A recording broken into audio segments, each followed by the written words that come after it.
Rosie the Riveter.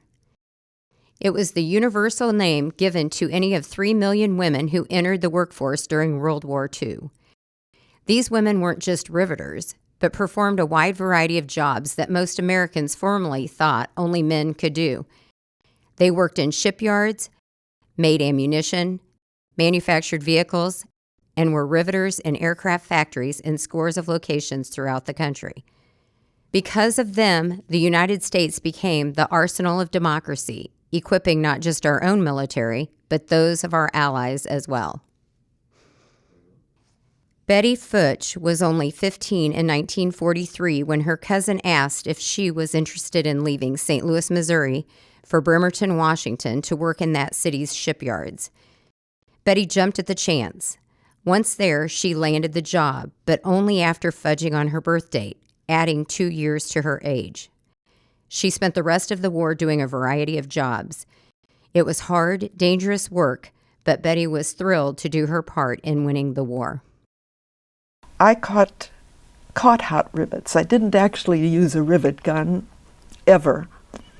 But I worked with a riveter, and number one, those rivet guns were this long. They were like a jackhammer. And I would have a funnel, maybe this big, around, and kind of a graduated tube. And I'd have long gloves up to here. And of course, I often wore goggles too at that point because carbon would fly off of the big rivets. Anyway, somebody'd be down there about on the next deck, and they'd have this big machine that, it must have been electric, because they would heat these up until they were red hot, and the carbon would be flying off, and they'd take it and sling it up there, and I'd have to catch it. And I never missed one. But anyway, I would take a tongs then and put it in the bulkhead, in the hole. And my rivet guy that I was working with would rivet the rivet into the hole, but there'd be somebody on the back side that I wouldn't see. That was the bucker. He would hold against it to flatten it out on the back side.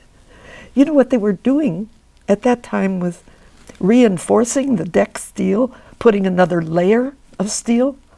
That's why the California was in dry dock for so long. They were putting more steel layers on the deck and more steel layers on the bulkheads. And that's why I can't hear.